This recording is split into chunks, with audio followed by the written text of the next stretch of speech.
Good morning, everybody. How you folks doing today? Alrighty. Happy Tuesday. Today is the fun day. We get to start Javafx, our graphical user interface programming. And we're going to spend a couple weeks here, actually. And we're going to go a little bit differently. Oh, thanks, Wisp the Third.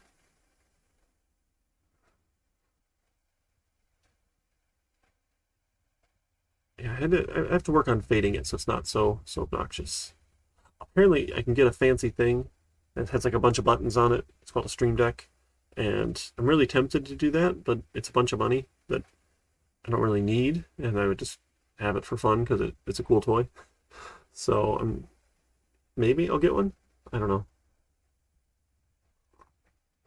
Depends how motivated I am to keep streaming once we get back to in-person classes. So I'm hoping to keep doing it. So that's currently the plan. So anyway, we will kind of follow along these chapters a little bit, but we're not going to do it exactly the way Mr. Gaddis does. We're going to do it the smart way, or the easy way. And there's nothing wrong with doing it his approach very programmatically, but turns out you have tools to do this sort of thing instead. Really? How does my phone connect to my computer then? Wow, I sound so dumb.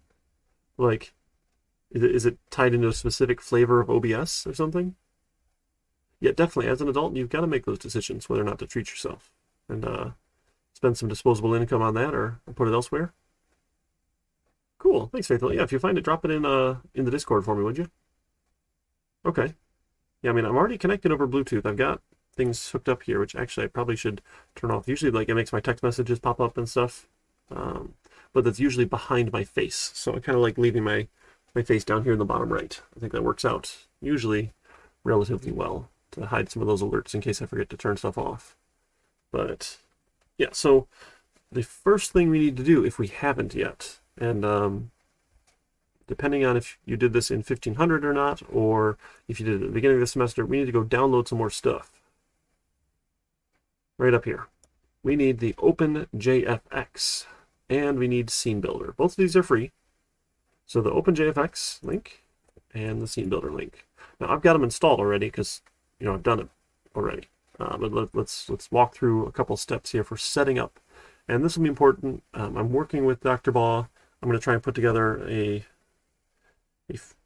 fancier like standalone YouTube video with instructions because he's got one, but his is a little old.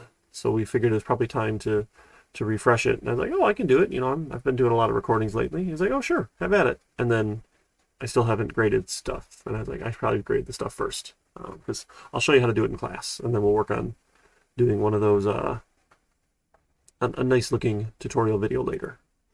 So with OpenJFX, I'm going to go to the download section. And here, it's actually kind of important. We need to make sure we get the correct version. We need the version that matches our OpenJDK version. So if you put all your stuff in your C drive, there we go, one of these ones. And if you put it in OpenDev, like I did, I've got the JDK 15.0.1. So for the JFX, I'm going to scroll down. Don't do this latest release long-term support thing. You don't want any of those. We need to go down. Oh dear, they're already on 16. Okay, so I would have to go get the correct version 16.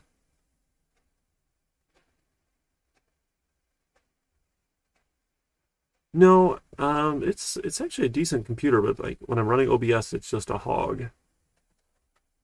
It's a Surface Book 2 with the GPU built in and everything, but for some reason it's not offloading enough of the workload to the GPU. Like it'll offload some of it. I don't know. It still eats a bunch of CPU just up and running. And then, of course, watching it with the Stream Manager and seeing everything eats up more resources, which is annoying. So, like, Edge is a big hog here. But, yeah, okay, it's using a decent amount of my GPU there, but also a bunch of CPU. And so everything is just slower when I stream, which is sad, but you know, it mostly works. All right, so I would have to go get the correct version that matches. So this is 16. Oh dear. So let's look for the OpenJDK. Good morning, one. Aha, JDK 16. So we can switch them all over. Doing that's not the worst thing in the world. Let's give it a shot. We'll download the 16 for Windows here, and then I'll come back to my JFX, and I'll download the version 16. Now, there's a couple different links here. You want the 64-bit one, and you want the SDK link, which is nice. That's the one on top for us. Or Mac or Linux if you are running a different operating system. All right, so let me grab my downloads. Yeah, a new one. It's came out since I started doing this, I guess. Okay. All right, I've got too much stuff going on here. Sorry. All right, so I've got the OpenJDK and the OpenJFX. So all we do with these, remember, we just right-click, extract. I want to make sure it's unblocked first. Sometimes it does this obnoxious blocking thing. So if you right-click and unblock and say, yes, I trust this, it makes your security, Windows security stuff a little happier. Unblock. Okay, then I can right-click, and I want to extract all, and I want to put it in that OpenDev folder. OpenDev. I'm going to extract there. I'll do the same with the OpenJFX. Extract all, put it in OpenDev, and extract. All right, and now we drink some coffee while that works. So hopefully you've done this before, and you did some graphical user interface work in 1500. So if you have a version that works, you're welcome to stick with it. If you all want to go to 16, that works too. It's definitely doable. Yeah, 15 should be fine. Yeah, as long as it's still working for you. Changing versions is sometimes a small pain, which is sad, but that's okay. We can get over it. It's just a couple extra clicks, because NetBeans gets upset with new versions for some reason. And there's a place you can change it. Yeah, Scholar. Well, happy new computer day, hopefully. All right, so once they're extracted, we should be all set there. Back in our OpenDev folder, we should have some more JDKs, the JDK 16 and the Javafx SDK 16. Looking good so far. Right, and then you'll also want to download Scene Builder. So Scene Builder is our tool for building graphical user interfaces, not having to do it all by hand. So I love this tool because it's similar to what you'll get in Visual Studio using .NET language. But, you know, that's okay. This is much better than we used to have to do it. So we'll go ahead and download this one and install it, and then you should get the Scene Builder. I think I already have that one installed. Yep. I've already got Scene Builder installed. It's free. It's a cool tool. All right, so that's got our new tools then. So go ahead, download those, and then we're going to set up our first little Hello World project using a graphical user interface. Slowly. And now Scene Builder should already be installed on the virtual machines. Ooh, a new version. Yes, let's download the newest version. The problem is drag and drop does not work very well on the virtual desktops that I could. It's workable, but trying to drag and drop items onto your canvas gets to be a little tricky. And I don't really know why, but that's okay. We can work around it.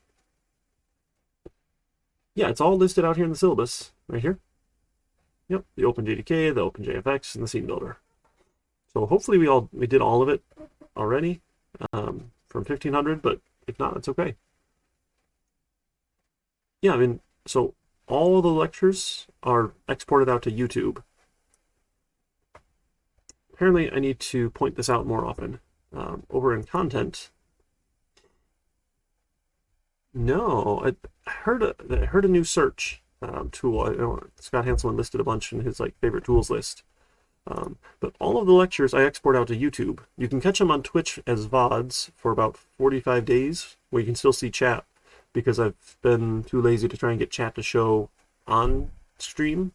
So if you want to watch them with the original chat, you can watch them on Twitch as a VOD, or I export all of them just straight over to YouTube. Don't tell Twitch, because I don't wait 3 days. And they're all out here in the lecture archive section here on YouTube, or you can go to my YouTube channel, which is also linked in the syllabus, and just follow the playlist. So I add them all to playlists as well.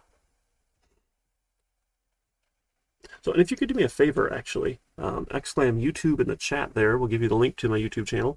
I need just a few more subscribers until I can get a pretty URL, because right now the URL for my channel is this nonsense gibberish thing. Right? Posted there. I thought I had the link in. So okay, no, I'm feeling dumb now. I said I'll archive it, but I didn't put the link there.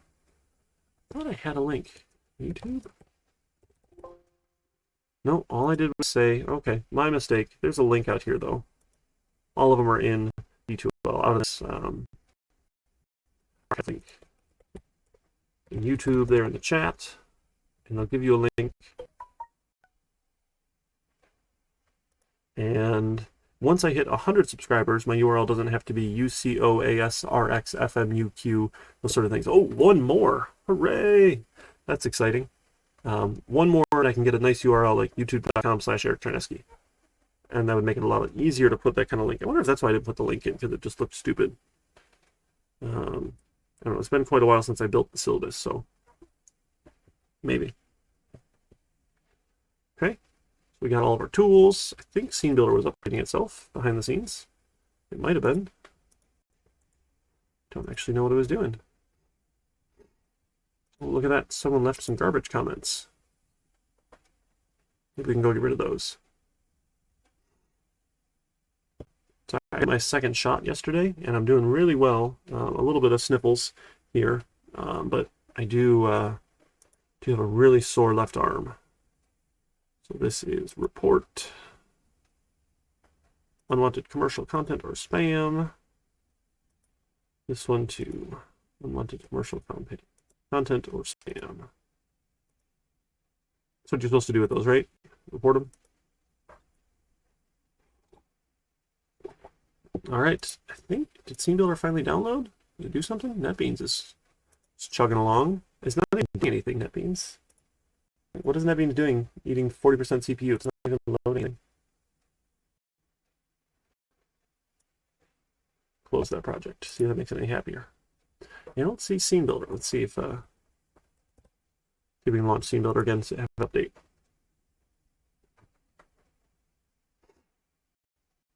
Look at that. Oh, power usage. Nice. It's nice that it monitors that too for me. Turns out there's a big correlation between things using your CPU and GPU and how much power it is. I think I'm at 100. Oh, you guys are the best. Thank you. 100. Thank you so much. That's really exciting.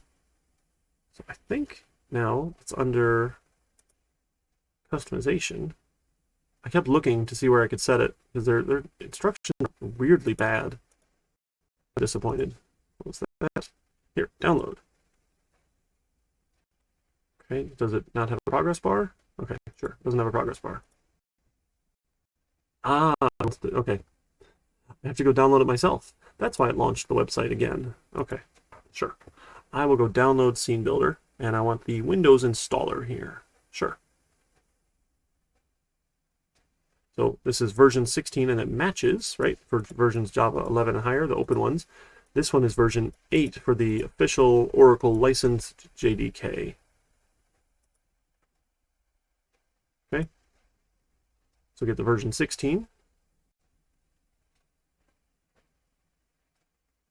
And we don't need this long-term support thing, which is cool. All right. Let's see if I can get my URL now. I think that's under branding, right? No, basic info. It is Google, yeah. All right, that's my channel URL. Where do I change it? My goodness. Folks, learn more. Channel URL. Custom URL. Basic info setting. Learn how to get one. How do I get a custom URL? I know Chrome is such a RAM hog. I ditched Chrome. Yes, for JFX, you want the SDK download. So when you go to, oh, I'm sorry, that was JFX. That's Gluon, open JFX, fx.io. There we go. Yeah. To get one, you have to have 100 more subscribers, 30 days or old, have a profile picture, and have a banner image. Have all of those things. So to set it, go customization, basic info, under channel URL, click set. All right, folks. Basic info, channel URL. There's no set button. You folks are seeing it, right? There's no set button. It's not there. This is... I mean, Google is huge and massive, and sometimes their stuff just sucks. Really sad. Really sad. Especially if they don't like your app in the App Store. That is bad news bears. Because trying to get somebody to do something about it takes forever. And yes, I agree. Thank you, Gluon. And I'm going to put Scene Builder in my OpenDev folder. OpenDev. Because I'm going to put everything there. Why not? Install. Probably need to close it, right? Probably should close it. There's no set URL here. Didn't I meet all those requirements? Right? Got 100. Got a picture. Yeah, I mean, like, why would one part of their app show 100 and then the rest of it not realize that? So I've got my banner image, and I've got that cool little blue matrix-looking stuff that I stole. I've got a profile picture. I've got 100 subscribers. I'm at least 30 days old as a channel. This is just obnoxious. But thank you. I will work on adding that eventually here. That's super exciting. Yeah, 100 subs. Look at that. Now, YouTube doesn't pay you any ad money until you have lots of viewers and subscribers, unlike Twitch. You need 1,000 subscribers and you need 4,000 watch hours before they'll let you even get a cut of ad money. So they're happy to host your content, which is nice, right? I mean, it does cost the money to host my content, so I can kind of understand that. But I mean, it's going to take years to hit 1,000 subs to actually get like a cut of that ad money to go towards our student scholarship fund. So, but you know, we have goals, right? And that's in 12 months. I don't even know if I'll ever hit 4,000 hours in 12 months. Anyway, so that's okay. That's okay. Twitch is still doing great, and we'll send that money over to the scholarship fund for Twitch. Oh, I did post as well. Don't forget to check it out. The Summer Momentum Scholarship is out there. So if you were a student in the fall and the winter, this being the winter semester, so I guess I should say if you're also a student in the fall and you want to take summer classes, you can go get a couple free bucks towards your classes there if you qualify. And that's all through that single scholarship portal, which is really cool. And then classes are filling. They're not full yet, but they're filling quickly, and we only have a couple. So I know a lot of people after 2151 will take data structures, depending on what your path is, unless you've already taken it or you're taking it simultaneously, which is a terrible idea. We're not going to be recommending that anymore to people. Let's see, to search for sections. So, and data structures over the summer, in case you were curious, is taught by your one and only favorite Twitch streaming prof, me. Hooray, hooray. Let's take a peek. So 2353 for data structures. We've got 12 seats left, right? That's available? Available, yep. 12 seats left, and that is the only section of 2353 offered all summer long. If you're going to take a C++ course, you can take it with Dr. Baugh over the summer. He is fantastic, such a gentleman, a real nice guy. He's a lot smarter than I am, too. So you should have a lot of fun with that one. Or the web development course, if you haven't taken that one yet. I know that's required in our software engineering program. I also do that one. I got to take over for the other faculty member who used to do that. And we'll kind of follow the same format, except these ones are all night classes. Apparently it's harder to get people to want to come in the morning to classes, which is fair. I wouldn't want to get up at 10 a.m. in the summer if I can help it. So these are all evening classes, and we'll do the same kind of format. Async optional, synchronous optional for the summer, because we're still going to be officially remote in the summer. Okay. Oh, awesome. Yeah, it'll be fun to have you folks. So I did have actually a couple people from 1500. They're like, oh, hey, I'm going to take data structures in the summer. And I said, oh, good luck. I mean, it's doable, but you're much better off if you've had 2151 for then taking data structures, because we use all this inheritance, polymorphism stuff when we build out our data structures and study them. So it's a lot of fun. So it's a really good course. And this is one of like the core computer science style courses that we have here. No, I don't usually do the Android development. Dr. Baugh typically does. Or an adjunct, possibly. I thought he usually does that one, but maybe I was wrong about that. I know he's taught it before. I have taught it before, but usually I'm sticking to the other core courses. Yeah, Android development was fun. The Android Studio is just super slow, but I mean, if you thought NetBeans was slow, you're in for a treat when it comes to Android Studio. But no, it's a lot of fun. I don't see it offered over the summer here either. Let me take a peek. I do have the annual schedule. That was the other thing I showed you in my downloads folder that I am terrible at showing things. But let's see. Where did I put it? I guess I could just open it, right? It's in my downloads here. I'm just going to put that on my other screen. I've got a bunch of other stuff in the downloads too. We are interviewing for a 4th faculty member, which is super exciting, at the Orchard Ridge campus, because it will be focused on software engineering as well. That's the CIS focus of our campus. And over at the Auburn Hills campus, they focus on security and systems analysis. Maybe the ITS thing, I think that's the other degree. I get confused sometimes, so I only know so many things. All right, let's try that. I'm going to throw the Excel on my other screen for, I don't know, this one you can see, right? That's fine. So this is just my campus here, though. I got to change that. So if we're looking at fall, we want to look at all campuses, right? Oh, we did. Okay, good. I have it filtered all campuses. So if you wanted to find Android development, let's see. Yeah, not at Auburn Hills. It's not at Highland Lakes, at Orchard Ridge. Mobile app. Okay, so it'll be an adjunct. It's not Dr. Baugh come fall. It looks like we'll have an adjunct teaching that one on Wednesday nights, 6 p.m. to 9:45. Okay, that's the current tentative plan. Yeah, I don't know if we've done like student surveys or where we get that data, but most of the classes in the summer tended to be evening classes. I think to maybe attract people who were working, or it's because we do get a lot of working students coming back to school. And at least for this remote format, because we don't have the in-person lab, again, I'm going to try and stick to about 2 hours of lecture, and then turn it back over to you folks to either practice if you want, or practice throughout the week. I know when we're in person, like that's our time. We're all meeting together. I can hang out in the lab and walk around and answer questions while you folks try things and do exercises and whatnot. But come this remote learning, I can't necessarily walk around as well, and I'm not going to do like Zoom breakout rooms and jump around and try and do that sort of stuff with you folks, because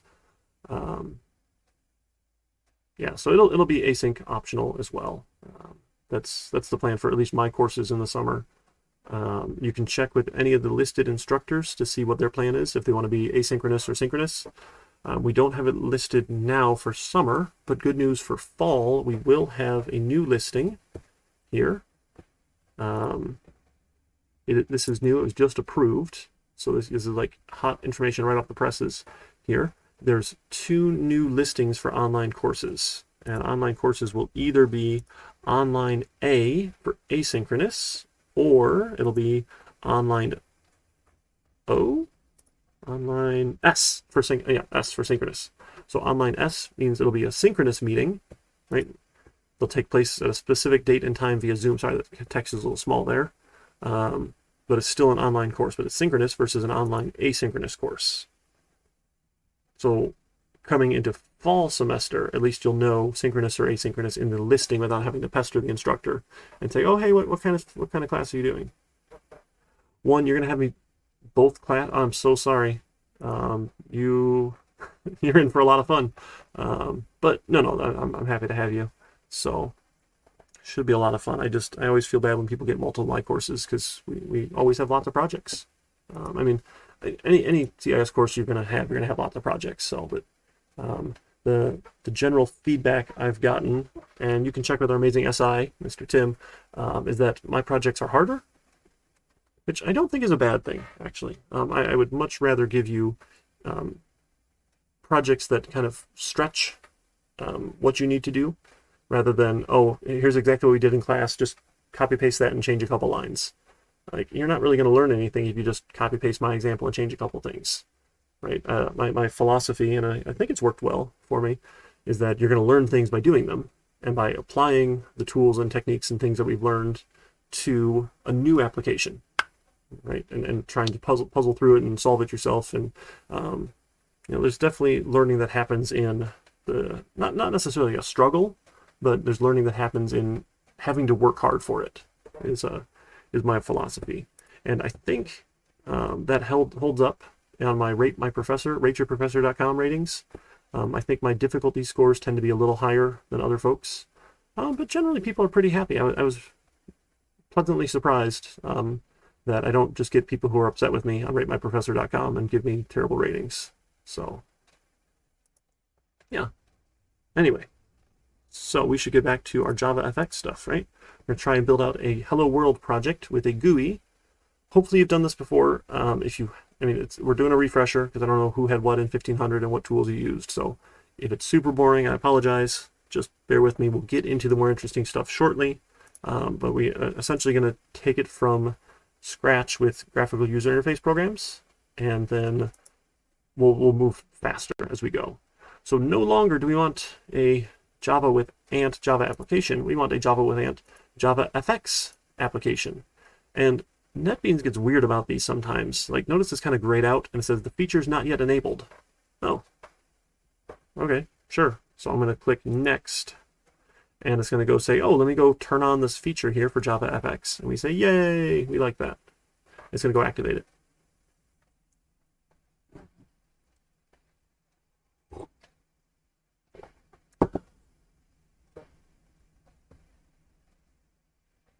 And it should spin for a minute. Hopefully not too long here. What is all going on? Okay, that's not too bad, right? Not too bad. Turning on the modules. Activating. We're getting there, fam. Okay. And now it says, oh, uh-oh. Failed to automatically set up a JavaFX platform. That's okay. We're going to do that in a minute. We're going to create a platform and add JavaFX to it. This warning here about the path. Okay? So that's okay. So I actually need to go and manage my platforms here. And we're going to go add a new platform because we just figured out that Java 16 thing. I'm going to click Add a Platform. It's a Java Standard Edition. It's in OpenDev. It's the JDK 16. Say Next. It's going to go figure out all the information about it. It's really smart. Let me call this one JDK 16 here. Great. And we say Finish. Okay, now I've got the JDK 16 set up. Oh, maybe I should have had a space there so it matches. That's okay. It's not too big of a deal. We'll figure it out. Okay, we say Close. So now I should... Oh, it's not in the drop. I can change it in the drop down after. Don't worry. Okay, and this is not 1500. This is 2151. Here we go. GUI. Hello World. World. Okay. Oh dear. Go to the Java. Oh wait, that's right. I didn't go to the other tab. There's a tab here. Is there a tab? There's no tab there.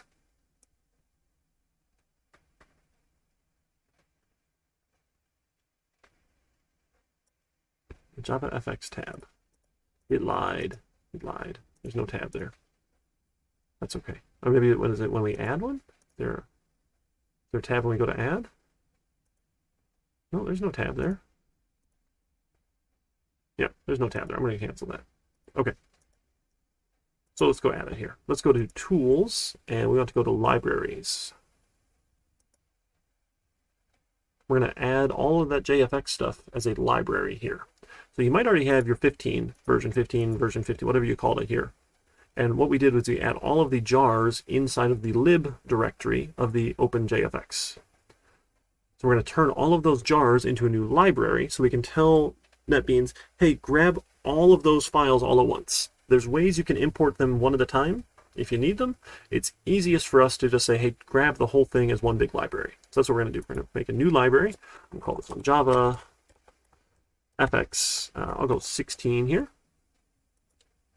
And we need to add a bunch of jars. So we go to our C drive.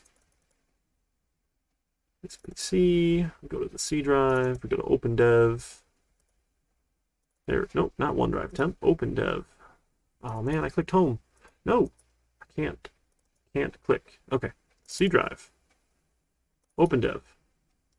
Javafx SDK 16. Stop, double click. Lib, and you want to grab everything in here except the source.zip, just the jar files, and add all those jars. Okay, and we've got those. Then I should be fine. Let me take a look at my platforms here again. Where do I set those?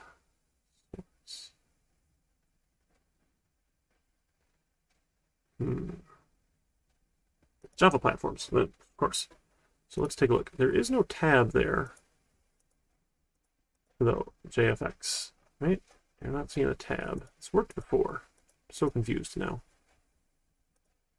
Sources. I don't think I need to add a jar to that. No Java doc. Classes.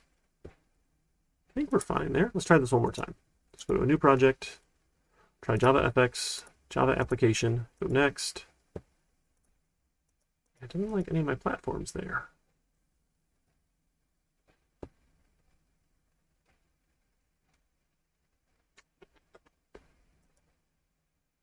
There's platforms. These are all fine. They're all well and good. It's okay. I'm going to remove that other one because I don't want it. I want 115. Yeah, it's not even showing the dropdown. That is obnoxious. It's supposed to work with finish. All right, I upset NetBeans apparently. Just close it and try it again. It's going to be one of those days, right?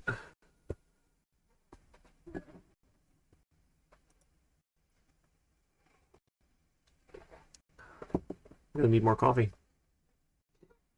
Come on, NetBeans, you know how to do this.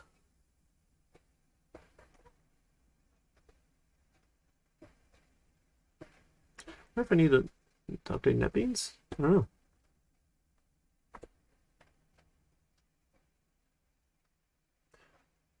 Saying the same thing? Oh, that's obnoxious. Let's do some Googling real quick. NetBeans JavaFX project. Set platform.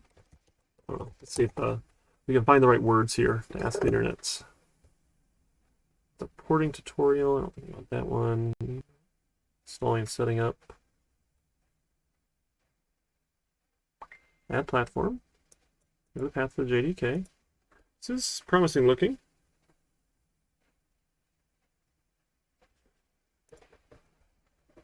That's the old version. That's the error we're getting though, right? Yeah, except the cookies, that's fine. Try the following instructions. Okay, this one had a couple votes, so might be it. Add platform.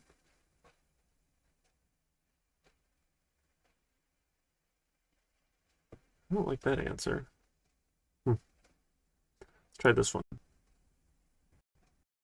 Oh, it's a YouTube video. There you go. I wonder if this is Dr. Baugh's video. He's got one that we followed along with last time. Let's see.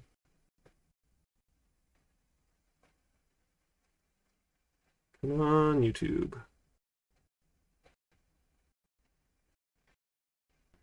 Skip ads. No ads here. 9 minutes? Might be. No, it is someone else. Okay, it is not Dr. Ball. That's okay. Look at that.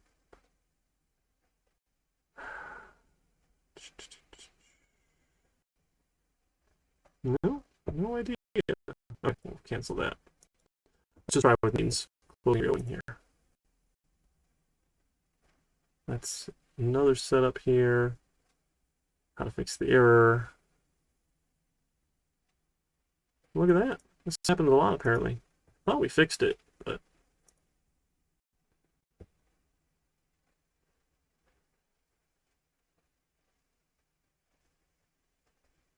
Nope, that's not what we wanted at all.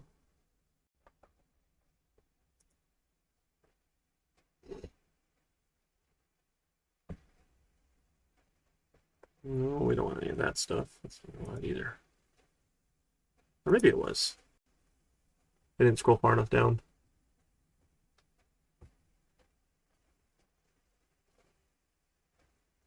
This one here. Setting up an application. No, it was not. That's fine. Come on, NetBeans. Wake up here.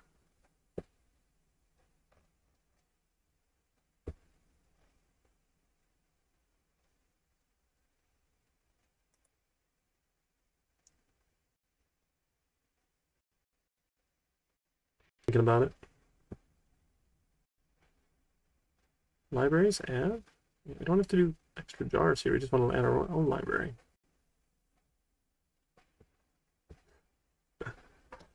Oh, goodness. Java platform, so GK.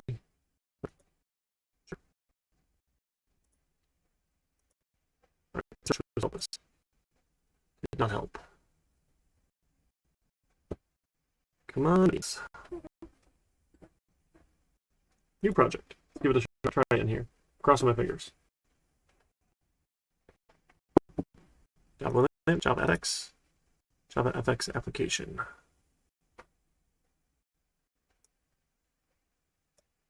Next.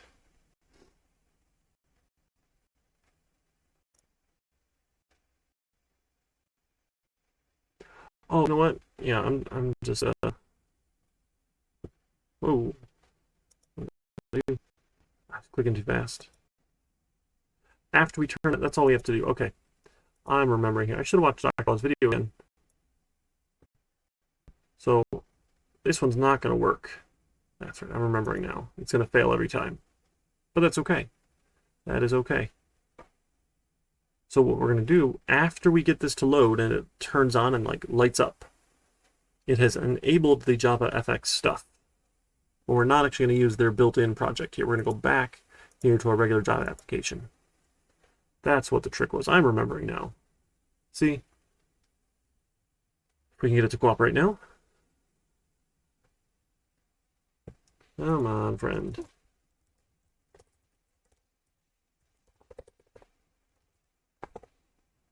My goodness, I can't get it to do anything now.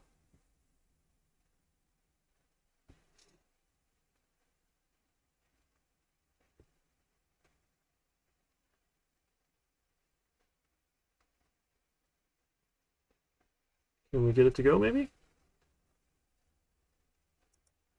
Maybe? Oh, okay, I was just waiting. What is this target location? What is it? Application. What is it? I'm really confused it here.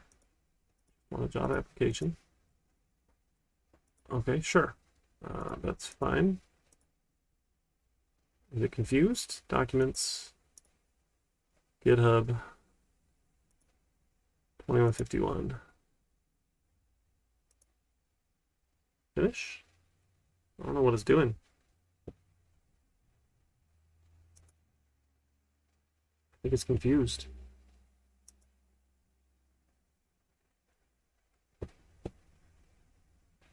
All right, I broke NetBeans, folks. Choose a project. All right. I want a new project.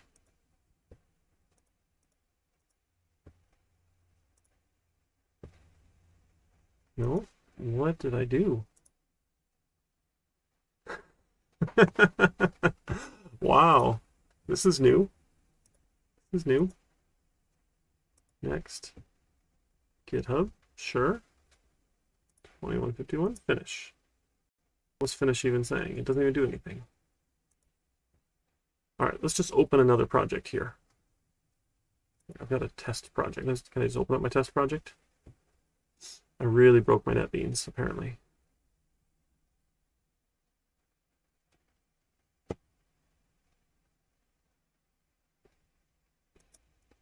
Yeah, that's broke. Okay. Go away, NetBeans. Maybe it's not actually loaded yet.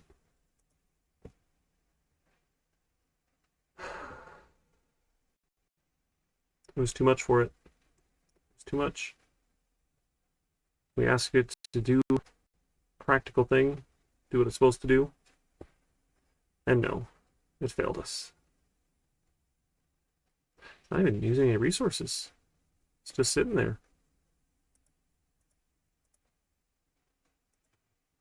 Won't even close. NetBeans, die. Can we kill it? Okay, we killed it. One more time. Okay. We will get there, folks. I apologize. This is apparently one of those mornings.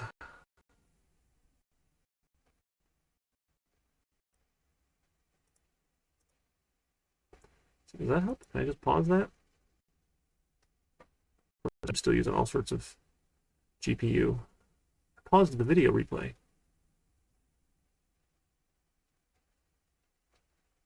All right. It is really sad. Really, really sad. Let's see if I can get Twitch chat on my phone here. That might be easier. And then I can close that down and free up some resources. Where is it here?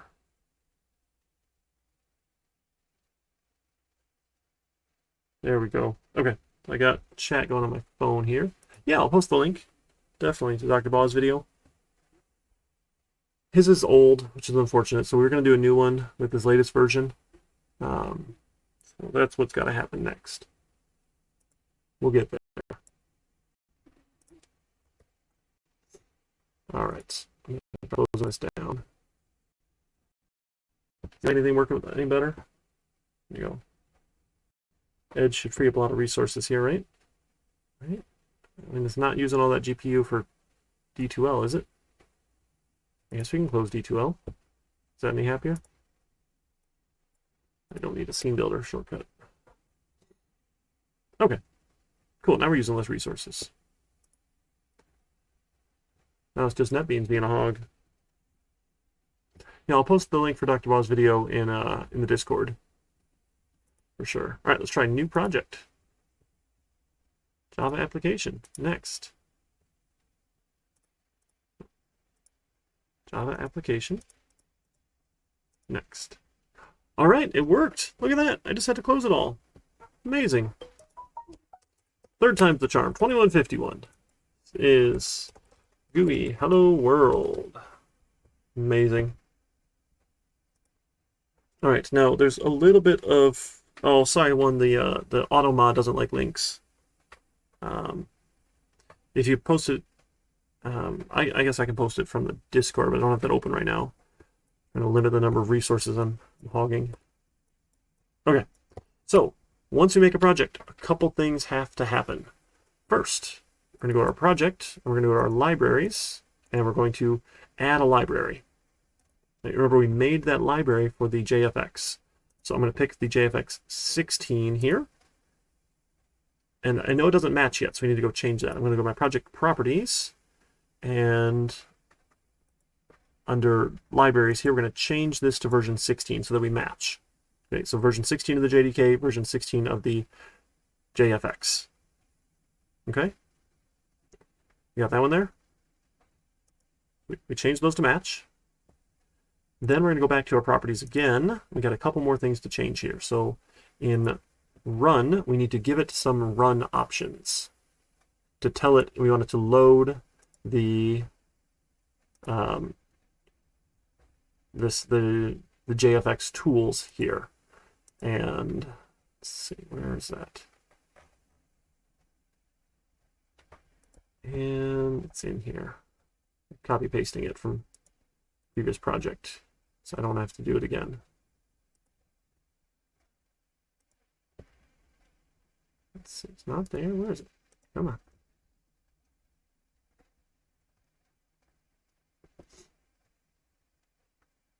Aha, this one here. You use as your VM options, it's -- add modules space javafx.controls, javafx.fxml. And we can keep adding more modules as we go here. But what this is going to do is when we run our project, it's telling it, hey, specifically load these JavaFX modules for us. So we have to add this setting every time we do a project, which is obnoxious. I'm sorry. Okay, let's add modules.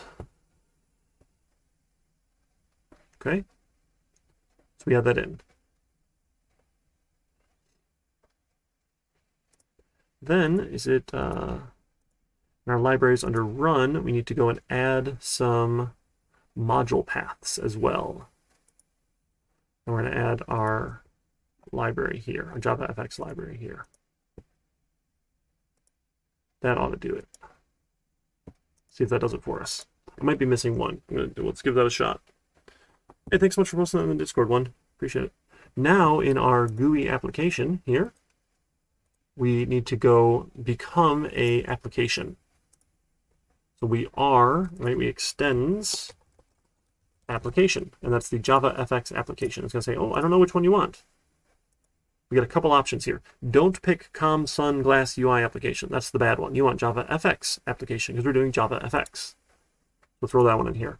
And then it's upset with us because it doesn't know what it's supposed to do. Right? We don't do all of the things that applications are supposed to do. So let's implement them. We want a start method here. And in main, we change main to say launch args. So launch is actually a method in application we don't change. And launch eventually will call start. Okay? And then start over here, now we need to change. So it's a bunch of copy pasting to get started here. But it's not so bad once you've done it a couple times, I promise. Right? I'm just going to copy paste all this stuff here. This is GUI. And what it's going to do, we're going to tell it to go get a particular Fxml file. We're going to go add that one in a minute. Okay? There we go. So, and it doesn't know what a bunch of these things are. That's okay. We can go add our imports. Add our imports. Add scene. Add parent. Cool. Or just, you can do the star imports if you want, but either way is okay. So what it's telling it is saying, hey, go find this Fxml file, which we don't have yet. We're going to make this one in a second. Go load it up. Load the scene, using that as the root of the scene. And then set the title of the stage. Set the scene on the stage and show the stage. So it kind of uses this metaphor of like a play, right? You have a stage that happens, and then you have scenes that happen on the stage. So we put everything onto the stage. We can have different scenes that we load and different files within each scene. It's kind of cool. So, and we'll get into all those details as we go. We're getting close. Now what we want to do is we want to add a new empty Fxml file. We'll call this one Fxml. Perfectly fine. Again, you can give it better names later, no problem. And we want to use a Java controller. And we don't have one already, so I want to make a new one. So sure, Fxml controller, perfectly fine. We don't care about the cascading style sheets for now. It's all advanced things we can do more later. Okay, and what this gives us is this little XML file. It's a particular flavor of XML for an Fxml here. Now, this all by itself, you can go and modify by hand. Totally doable. The easier way for us to do this is we open Scene Builder. And then we're going to point Scene Builder at this file. So we need to know where our project is. So I need to go. I thought I did download the latest. Didn't I download the latest? I might not have installed it. Bummer. That's okay. I'll do that after. We're going to say open. We're going to go find our file. So that's in my C drive. It's in users, Eric, Git documents, GitHub, CIS 2151, GUI hello world, source, GUI hello world. There it is. Finally, we had to find that Fxml file. We find the file, and it's going to open it up in a visual editor, which is awesome. So right now it's pretty much empty. Right? We have this anchor pane, and we saw that, right? It said anchor pane. That's all that's there right now. So we're going to just leave that one alone. And we have this library. This is all of the cool things. I want a control here now, and I want a button. I'm going to drag a button out here, and you can just drag and drop it anywhere you want, which is really cool. And you can make it bigger, you can make it smaller, all sorts of amazing tools here we can do. I want to change the text to click me. So over on the right is all the properties of the things that you're touching in the center. We have a button, and then I want a label. That's not there. I want a... it's not a container. It's not a is it a control? Do I have a label in here? I do have a label in here. Okay, good. In control. I'm going to put a label down here. And right now I'm going to take all the text out. I don't want any text. Okay, there's no text there, but what I do want is I need to go give this thing an ID. This is, I'll just call it my text label. Okay, so I need an ID so I can interact with it, because we're going to interact with things by ID as we go. So anything we want to interact with in our code, we need to give an ID. The button is, we don't need to worry so much about that, because we're going to figure that out. So in our button then, we need for code, open that up, we want an on action. All right, this is the, I don't know, click handler. Okay, so we'll say when we do something with it, the action, right, we want to do this click handler thing. Okay, so we say there's a button, it has a click handler action, which is like when we click it, you can do other interesting things with it, but our main on action, this is our main one here. Okay, and then we can go interact with that text label that's over here. Okay, and we should be good to go. So now we want to save it here. So we go save, saved our changes. And we come back to here, and we're going to right click on our file, and we're going to say make controller. So right now the file has a bunch of things added to it. I mean, not a bunch, but it has a button and it has the label. Okay, but this one's red, this click handler, because we don't have a handler method. So what we can do, instead of doing it by hand, you could go to the controller and do this all by hand. I don't want to. I want to say make controller. It goes to my controller file, and it adds a method called click handler. Click handler is what we told it over here in the file, that when we do something, when we do an action with this button, do this thing in the code. So our controller here then says, oh, well, what do we want to do? When we get clicked, what should we do? Well, I need to go find that text, right? That's text label. I'm going to go find my text label, and I'm going to do something with it, right? Let's see, does it have, I didn't add it in there yet. That's okay. We're going to find our label. Oh, it didn't add it for me. It's supposed to add it. That's unfortunate. It should have added our label. Did I do it wrong? I did it wrong. Let's try this one here. Text label. I think I put the name in the wrong spot. I put the name in the wrong spot. I did. That's my bad. Okay. We want it in the FX ID. Okay, and I'll save my file. Let's see if we can regenerate it now.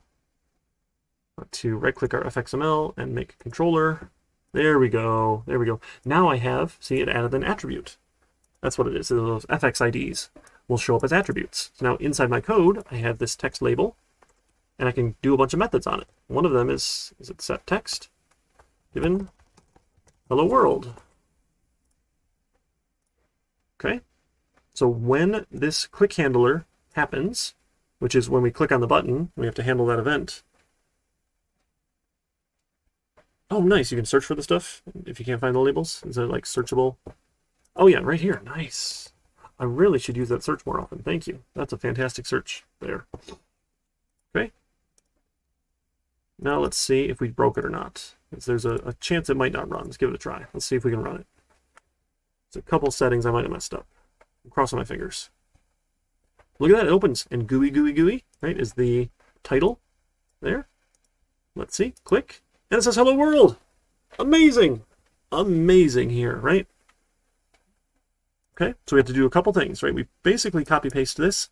The only thing we change is what is the name of the Fxml file. Okay, and then we make a file with that name. You do all the things you want in Scene Builder. You tell it to make a controller. In the controller, we add all the code.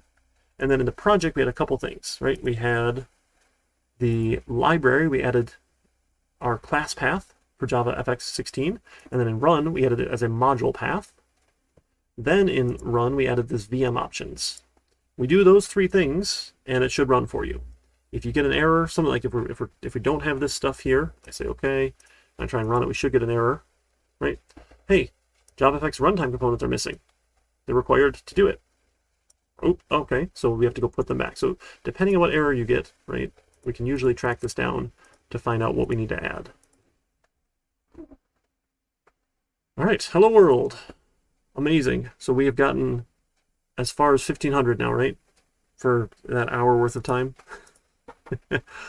It takes a little bit to get up and running. I apologize. So now we've got this project. We can basically copy paste our main here, right? We'll extend the application. We'll say we want to launch with args. We want to add a start, and we just point it at whatever Fxml file we want. And we can get moving from there. Okay, and we can do more interesting stuff with our GUIs after break. All right. With me so far? Why don't we turn some music back on? We'll take a 10-minute break. We'll come back and we'll have some more fun with GUIs. And hopefully my computer will not be terribly slow because it was just cranky with me. We'll take a break. Say we'll come back 10 minutes. What does that put us at? 11:09 a.m. And I'll see you folks in a little bit. Go get some coffee.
Alrighty, got my coffee. Hope you folks got some as well. Alright, and I think my computer's behaving a little bit happier now. We'll see. Seems like it's a little better. Alright, so I'm going to leave this project as is, as sort of an example for what we can do, right? Because we just need to go copy paste all those settings. And then I'm going to add a couple more notes here, right? It's for things that we should do, okay? So in main, I'm going to say quick project to run, let's do VM options. Right, this way, we got a nice reminder of it here. And this one will just be the base project we go and copy paste from all the time here. Okay, kind of like a little checklist there. Click libraries in the project, add the Javafx 16 library, and then in project properties again, add the Javafx 16 to the, set the libraries page. It was project properties, libraries, run module path. Run tab module path. Module path? Module path, like that? Okay.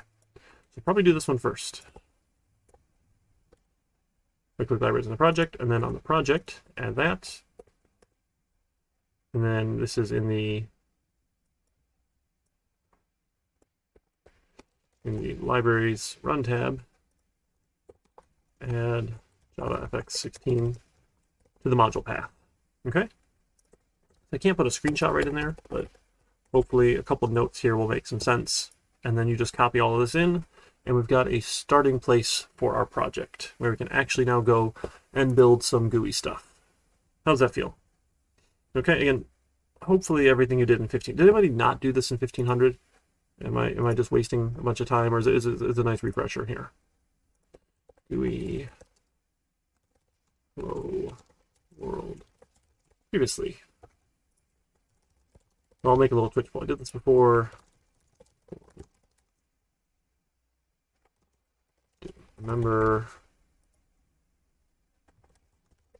So I don't know. Vote for an option like you did it before, you didn't remember doing it, or let's go. You're all set, ready to keep moving here.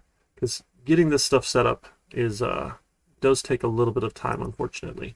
Hopefully it doesn't take you an hour like it took me. Although we spent a good first little bit of class chatting about miscellaneous topics and not necessarily the GUI stuff while we downloaded. So I don't know if it's a whole hour.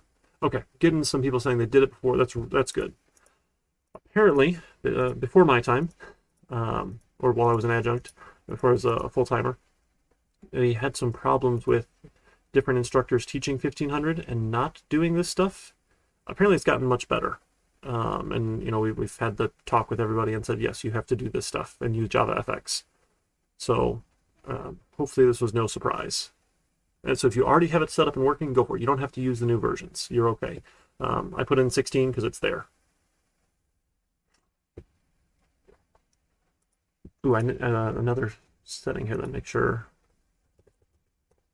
that's in the project properties for the project JDK platform and JFX version match. 16 for both. Right, okay, cool. So a couple of people there who've done it before. Awesome. Right, that was the other thing that to change in the project here. In our libraries, we changed the Java platform in libraries as well. Okay?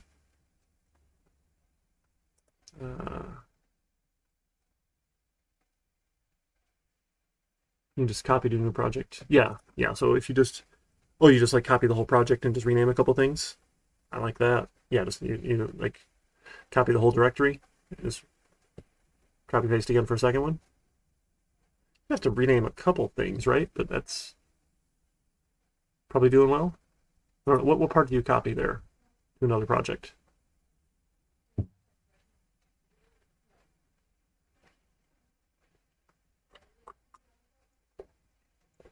All right, so I'll leave this one as the starter one. I'll open up a new project here.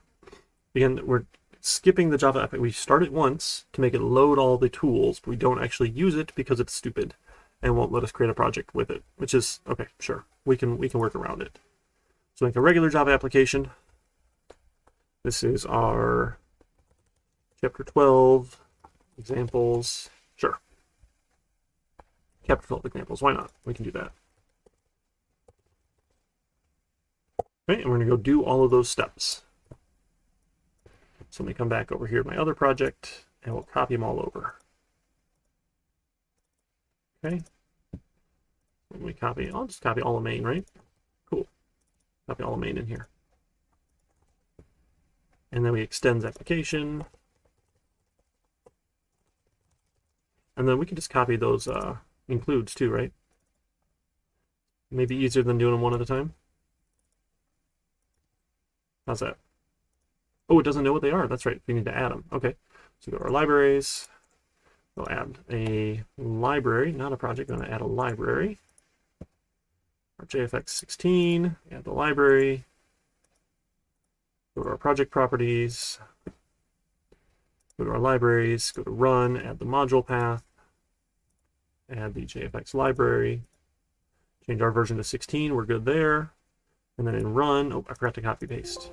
Let me go grab that. Here's my, here we go. Add this to the run. VM options. Oh, excuse me. Hopefully that wasn't too loud. I'm sorry. Usually I try and hit mute there, but I missed it. Whew, that's a big sneeze right away. All right. What is it unhappy with now? Expected a semicolon. Expected a semicolon. Did I copy paste something wrong? Huh. Let me just try build. Sometimes that'll kick it. Maybe. Oh. No. Expected a semicolon.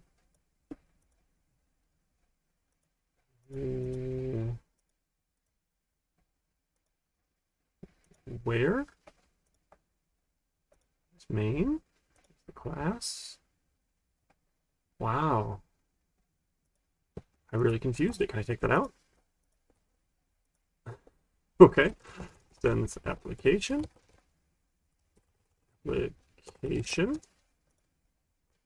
Save.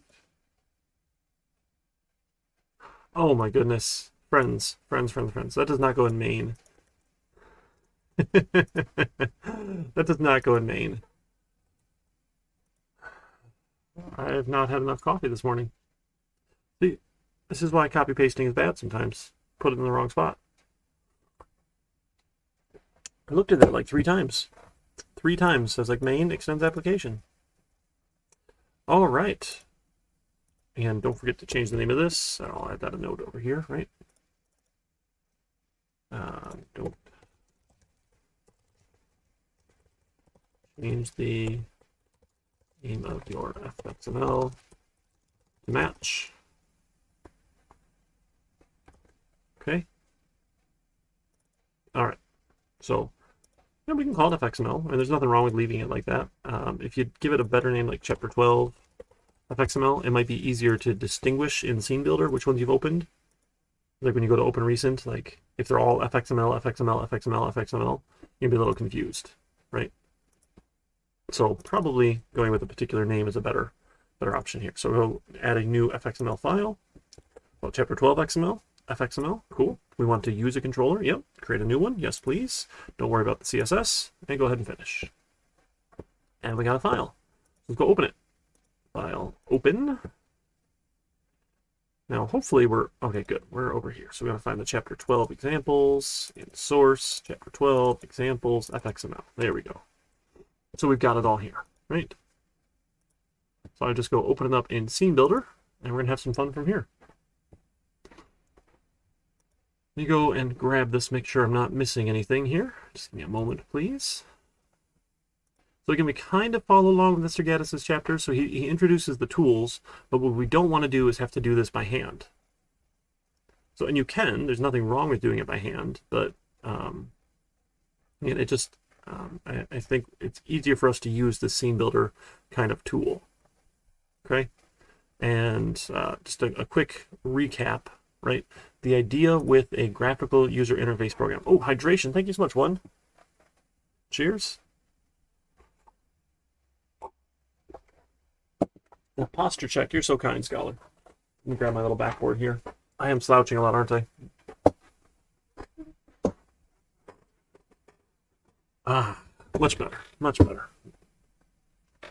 Okay. Are we good here? I might have to bring this into school. We go back to campus in the fall.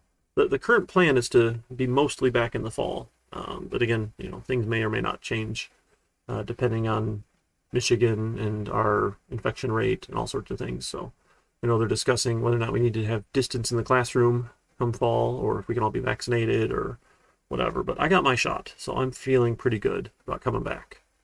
I don't know about you folks, but I think just today they started opening it up to the general population, right? A hat, Uthrav, you got it. I got the Mickey hat here. This one is my absolute favorite hat. Best hat out there. You're never too old for Mickey Mouse. All right. Nice. Yeah, that's awesome. Yep. Yeah, I did Ford Field yesterday. I drove all the way down to Detroit. So I was a little bit bummed. They have electric car charging in their parking garage, which I was really excited to see. So I could charge my car while I waited. Turns out it is restricted to employees only. So why bother having them at the garage there? That was dumb. I was mad, but that's okay. I don't know. You could charge other people. I'd be fine to pay for it, like the other public stations. They don't have to give it to me for free. But no, they just won't even let you use it if you're not an employee of Ford Field. So screw them.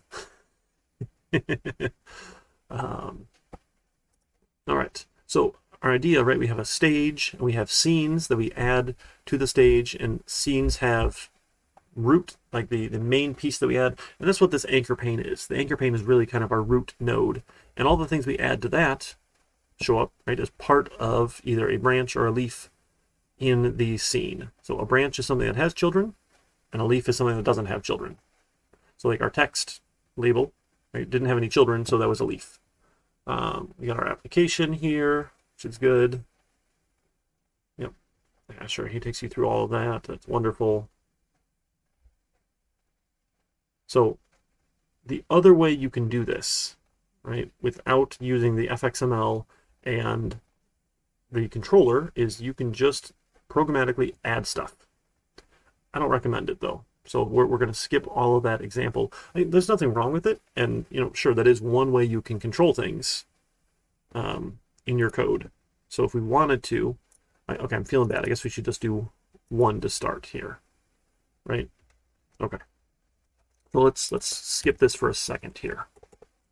Okay, and let's have a label. We'll call this my hello world. Label equals a new label. And it's going to say hello world. Okay, this is the hard way. Okay, and we need to put it inside of some container here. So let's go, I don't know, with it's like VBox is a vertical box. VBox equals a new VBox. And we're going to put the hello world label inside of that one. Sure. We got to add all of our imports here. No, not the AWT. My mistake. Not that one. We want FX. FX. There we go. FX. We always want the FX stuff. Okay. And then we can set the scene given the VBox here. And then, so we don't need any of the Fxml stuff. We can just run this one here. But doing this by hand and saying, okay, I want to create a label object, I want to set all this stuff, is tedious. And that's why I want to skip it. Right? There's nothing wrong with it here. If you Google stuff, they have the hard way.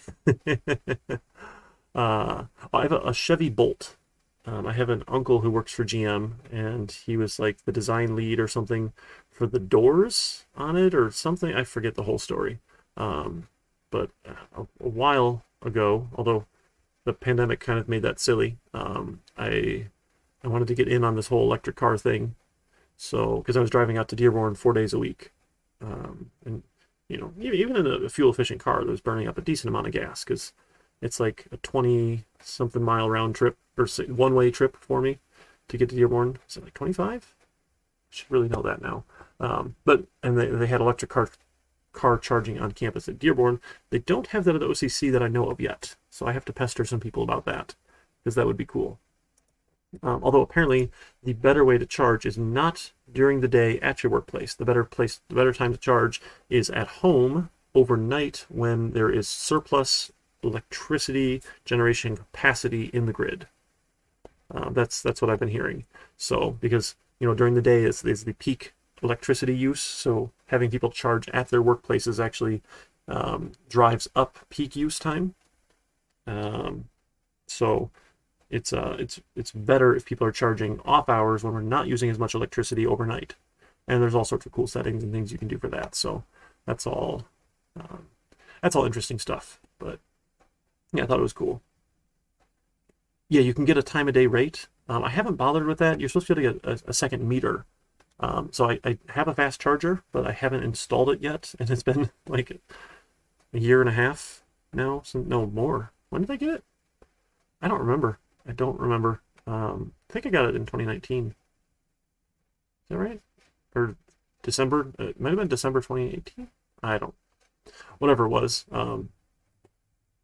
Yeah, well, so whether or not you're paying a different rate, it's better for the grid in terms of like generation capacity. And if we try and plug in all of these cars and convert 30 million cars on the road and have them plug in during the day, we're going to crash the grid. But they can essentially charge overnight, which is kind of the idea because we've got that extra capacity. So, hey, Java Jockey, is that Privyet? It's my Russian Cyrillic is a little rusty. It's been a couple years since I had to read anything, but thanks for coming along. All right, so anyway, this is the hard way.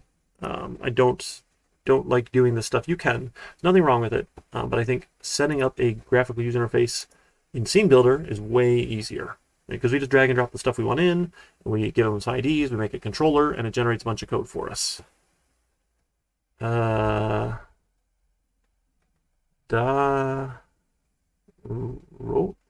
Roba?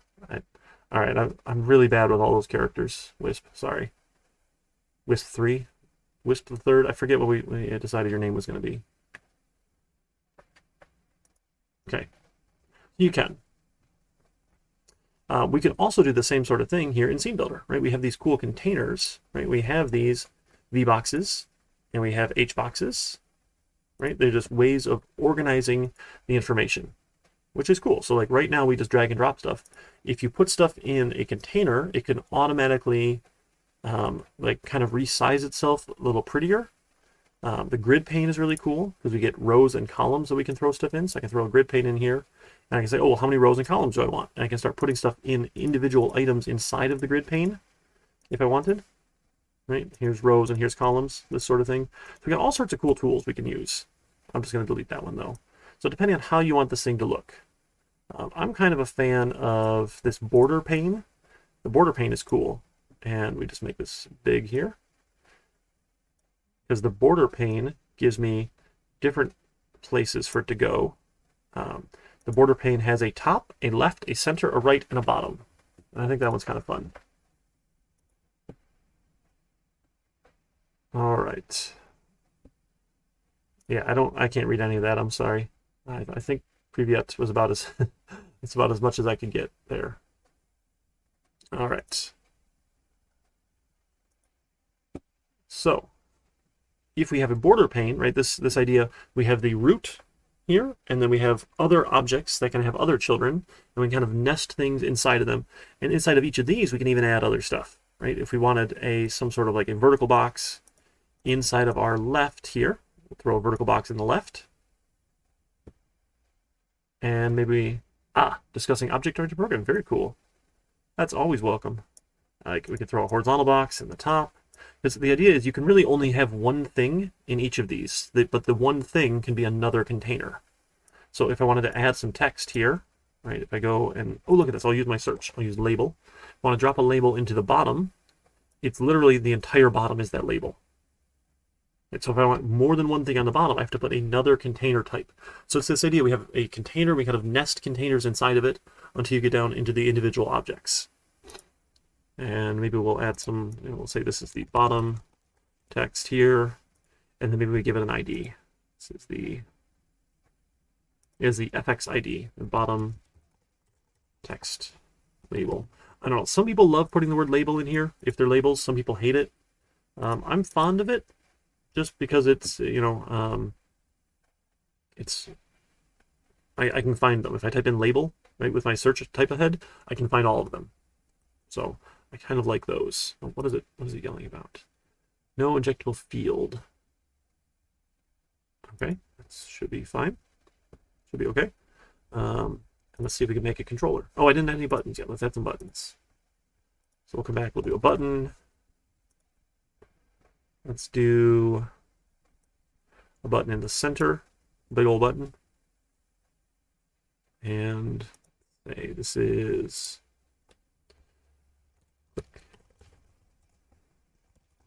click me. Couldn't they build a better GUI for the Gui Builder? I mean, it's got a lot of different things going on here, so it's a little bit tricky because there's so many different things you can do. Oh, and look at that, I can't even move it here. So the way that it's fitting inside the center here, its layout, you can change. And this is where it gets a little bit complex. So this is usually why I like the drag and drop stuff. But this is its default layout. It's going to try and figure out where it belongs all by itself. And you can change the alignment if you want. If we just say like automatic, it should align itself automatically. Center, sure, whatever. We'll pick some different options and see. But our button here, we'll say, hey, on action, let's center button here. We'll give it an action. And then let's add another button here. Let's add a button to the right. And maybe we'll say, this one is no click me. Okay, just for fun. And then we'll say this one does the right button on action. We'll give it a save. Make sure you save. I just do Control-S for save. And we'll come back over and we'll make a controller out of our Fxml. So right click on it, make a controller, and it should go and update your controller. Right? It should add in anything that you gave an FX ID to as an attribute here. Right? It's the private attributes of the class. It implements this interface automatically for you. So we don't have to do too much in initialize. This is kind of like our constructor. Here is the initialize, and then here's our action. So we'll have a center button and a right button. We can take our label. Right, here's our bottom label, set text to, I don't know, hello, center button, sure. And we'll just do it over here as hello, right button. Okay, let's see if that runs. Nothing too exciting yet. And we're just recapping some of the stuff you might have done in 1500. I apologize. Uh-oh, I forgot to use the correct Fxml. So don't do this stuff, right? And this should be root here. And reload the Fxml, please. This is like the magic that happens, getting the resource, and it just loads it automatically. It's so cool. Let's try that. Oh, it's good coffee. Click me, hello center button, no click me, hello right button. And if I move this around, notice these ones stay, right? The border layout wasn't set to like fill this whole screen. I can make it small and then everything goes away. So it's not super adaptable yet. So we kind of want to fix some of that if you want it to be nice and stretch and flow and those sorts of things. So we have a little bit of trouble there with that. So if we have fixed widths, it's kind of hard. Sometimes you want it to stay. You can do all sorts of really cool options with it. But yeah, it kind of stays. That's okay. Not too big of a deal. Yeah, we can use a preferred size or not. Yeah. So don't stress too much. We're not going to do anything crazy advanced in our application where we need to be necessarily flowing. But some of those other layouts are pretty nice. And they'll kind of, the vertical boxes or horizontal boxes will just kind of flow with you. So let's see, like in our horizontal box, and you can mix and match here. So let's add an ID here for our horizontal box. This is our top box here. We'll call it a top box, save it. Oh, we're going to build our final project as a GUI application. And we're going to be going through all the different tools, and you can import graphics, and you can have multimedia stuff, and you can do more interesting things rather than just buttons and text. Oh, for sure. Yeah, we'll get to slightly more interesting stuff. Okay, so I've got a top box here then. So we save and make my controller. The Fxml, make a controller. Okay, so now I have a top box, and what we can do now is we can mix and match. If you want, you can do programmatically generated things in addition to having it the shell of it built out in Scene Builder. We're going to build a game, Wisp, for the final project. I find that to be the most interesting. Yeah, we're going to talk about it on Thursday. Yep, we're running a little short on time, so talk about it on Thursday for the final project, and we'll have all of April to get that done. And that's the goal, that everyone finishes, gets 100% on it, and you have something you're a little bit proud of. So when I click something, I could do a new label. So label, new label equals a new label. And what do we want to call this one? I don't know. So click, center click. Sure. Oops. There we go. That way. That way. Then I can take that box, right? I've got which one? My top box. And we can do stuff with it. Here's we got a bunch of options here. Oh, goodness. We want to, none of those.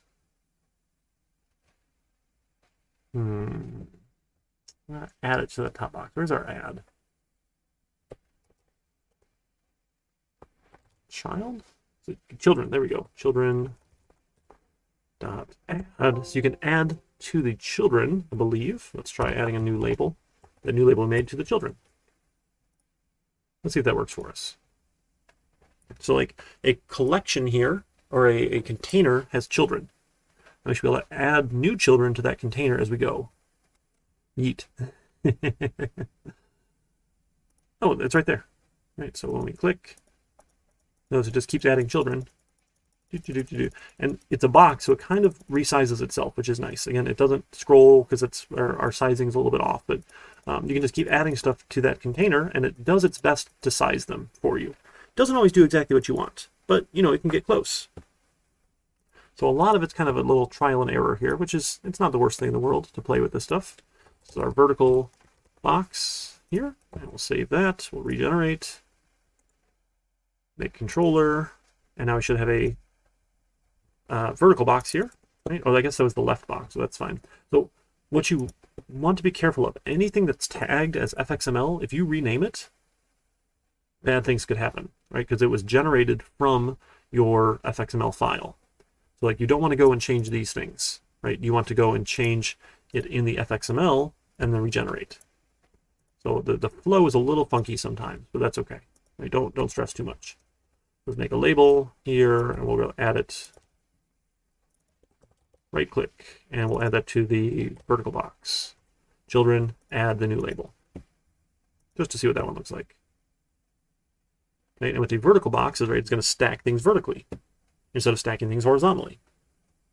So I mean, most of it makes a lot of sense. No click me. And we get all these clicks showing up in the vertical box over here.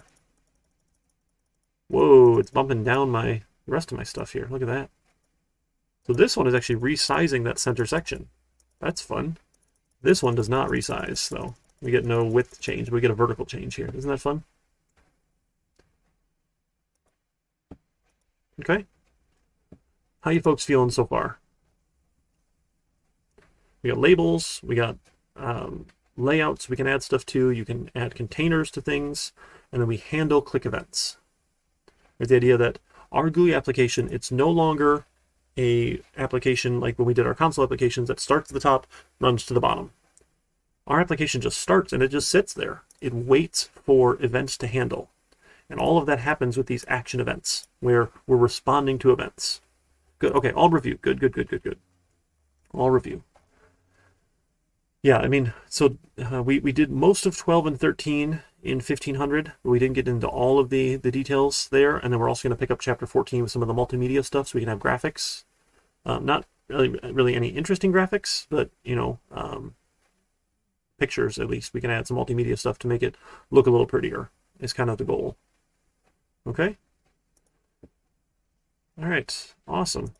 Don't forget, today is Tuesday, so we do have study group today at 4, Wednesday at 6, and Thursday at 4. I think we're up to, are we up to date on our quizzes? I know I posted one recently. What was that quiz I posted recently? Did I do the one on inheritance? I didn't do the one on inheritance. I did chapter 10 was our most recent quiz. Oh dear.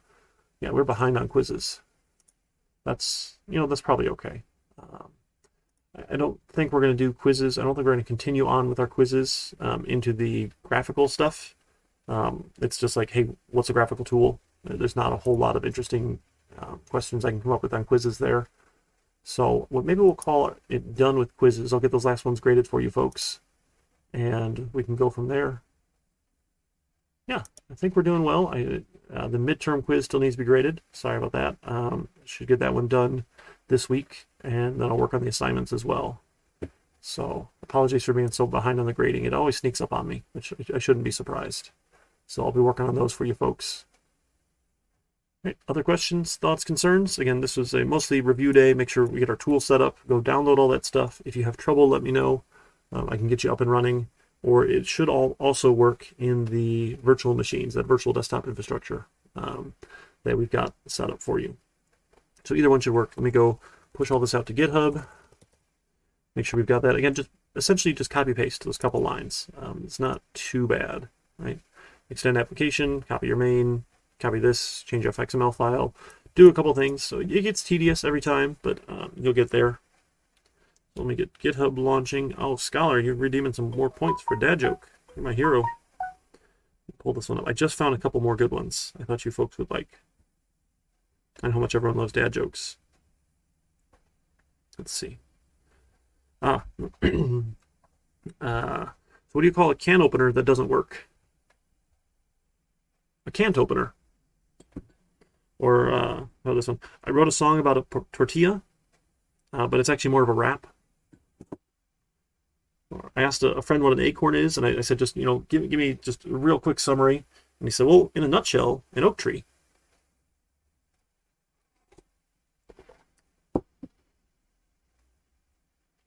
And do you know there's a species of antelope that's capable of jumping higher than the average house?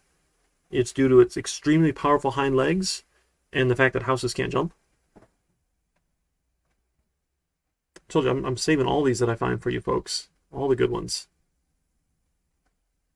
A vanilla soy latte is really a kind of a 3-bean soup. That one might be my favorite. I love my bean soup. All right, so you have a pessimist, an optimist, and a realist. And they're all sitting in a tunnel for some reason, because that's where they get together to hang out. The pessimist just sees the dark tunnel. An optimist sees a light at the end of the tunnel. A realist sees a freight train. And a train driver sees 3 idiots standing on the tracks. All right. I think that's enough dad joke torture. Look at that. The viewers are going down, down, down, down. We'll call that good today. I got just a few minutes left over here. That's all right. 2151. And we'll push this here. This is GUI review. I don't need this test project, though. I forget what I was doing with test. So I'm going to not add the test project. Oh, I know what I was doing with test. I remember now. Excuse me. That's all right. Okay. So I'll push all that out for you, and you're good to go. All right, you folks have fun. Take care. Don't forget study group at 4, Wednesday at 6, Thursday at 4, and I'll see you Thursday morning or on the VODs or the archive, right? Don't forget there is an archive of all these lectures. I thought that was clear, but I had a question from somebody who said they missed class and was hoping I could re-explain the project to them. And I said, well, you can go watch the VOD, watch the video. It's out on YouTube. So I'll be sure to promote all these YouTube links a little better next time. And thanks for subbing. So I've got 100 subs. Maybe I can get a nice URL coming up. All right. You folks take care, and I'll see you around. Oh, let's go see who's around on Twitch. That's right. That's the other thing we're supposed to do. See if we can raid if there's anybody interesting nearby. Who's online? Let's see. Not a ton of people online right now. You can go learn about personality with Site Queen. Why not? That'll be fun. There we go. All right, we'll head over that way. Tell her we said hi. And you folks take care. Have a good one. I will see you in office hours this afternoon, or Wednesday for office hours, or Thursday. Find me sometime we can chat.